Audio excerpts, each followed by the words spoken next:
Fresa Technologies YouTube channel. In this video, we are going to see how to take stock details report under the warehouse module in the Fresa application. Initially, we have to log into Fresa application. After we are successful login, this is how your dashboard looks. Now, go to the warehouse module. Here, we have to select the Report WMS menu under the warehouse module.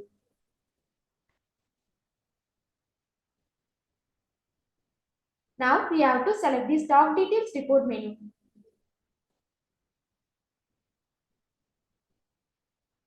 On the Stock Details Report page, we have to enter the required details. Then we have to click on the Submit button. Now, we can view the Stock Details Report. This is how to take Stock Details Report under the Warehouse module in the Fresa application. Thanks for watching.